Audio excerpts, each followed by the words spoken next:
Okay, so you're looking at the reading, and there's information on here that's going to be on the test.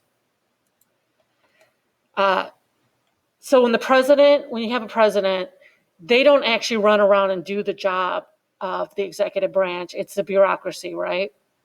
So the president is the head of the executive department, and that's underlined here. You need to know that there are departments. Departments are, can anybody come up with an example of a department? No?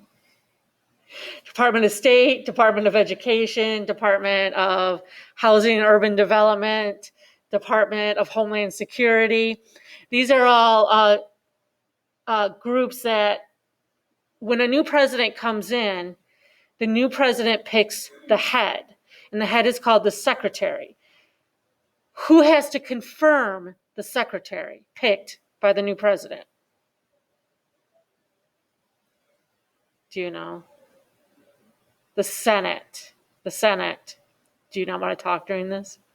The Senate. What will the people who are actually working in those departments do when there's a new president? The same thing they're always doing.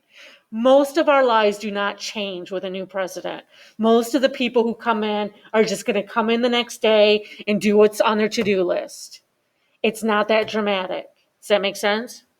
Okay, so the secretaries are also members of the cabinet, his advisors. You need to know too. Then we have independent agencies. And then now this part here, carrying out laws. What do? They carry out the laws. That's what the departments, agencies, commissions do. And I want to show you an example. Has anybody heard of the Volkswagen emission scandal? Does this sound familiar? Volkswagen, which is a German company, had a computer program that when it was tested, it would immediately default to looking like it was better than it really was on emissions as far as pollution. Does that make sense?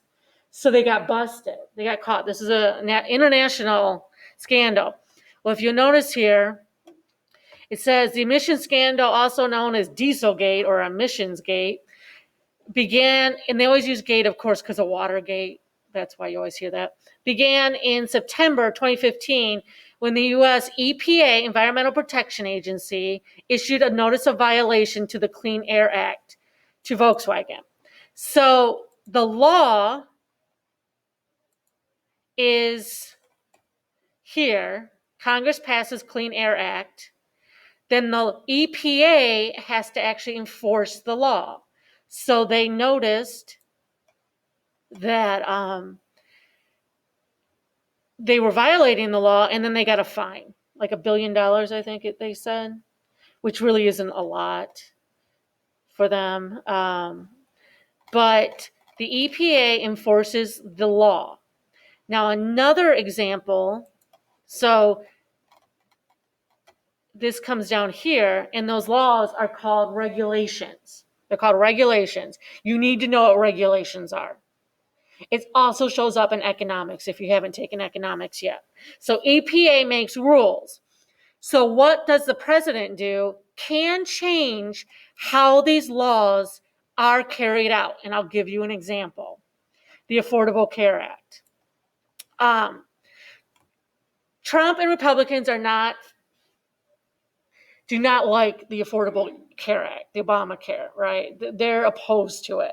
So when Trump became president, he worked on dismantling parts of it. So now then you get a Democrat, and what do you think the Democrat will do? Bring it back, right? And then if you get a Republican in 4 years, what do you think happens then? Start to dismantle it again. It's like whiplash on this stuff. So one of the examples that he will do that's in this article is he'll bring the website back. The website, one thing that was done under Trump is they didn't advertise the website, healthcare.gov, it's right here. They cut the advertising funding and stuff because they didn't want people to use the exchange. So Biden becomes president.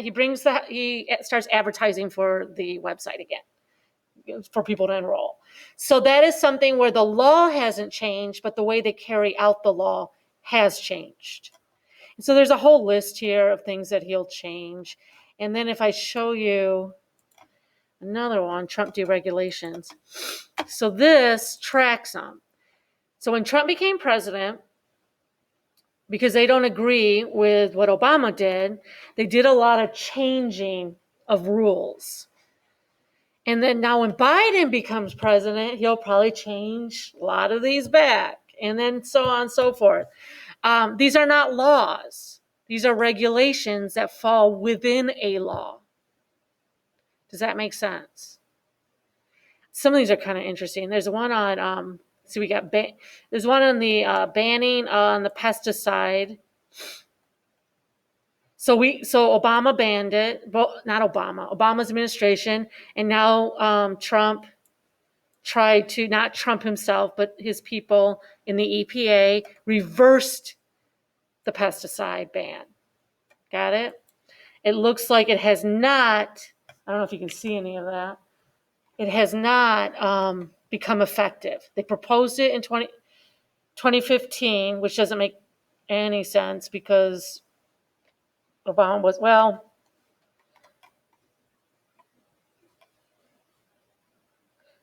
so they proposed banning it, but then it was reversed by Trump's EPA.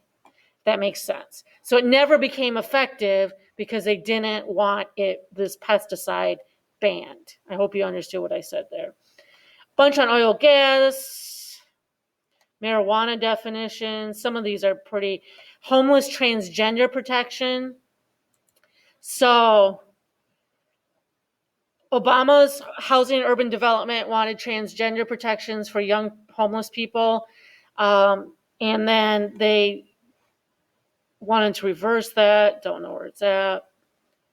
New rule allowing shelter to establish their own rules for admission based on sex. Changed it. Endangered species. So these are all regulations. Most do not affect you and I, but you might have an opinion on them. Questions? So to get back to this, you need to know that there's a law passed right here. Congress passes a law, but the actual carrying out of the law is by the departments or the agencies or the commissions. And how they carry it out can change based on the president. Got it? Okay, they got to maintain, they've got Homeland Security, Department of Defense here. And I cannot emphasize enough, most of the people who go and work for the federal government, like the post office, their lives don't change that. Their lives, I don't even say change much. They don't even change if there is a new president. Questions? All right, so I'm going to show you what your assignment is today.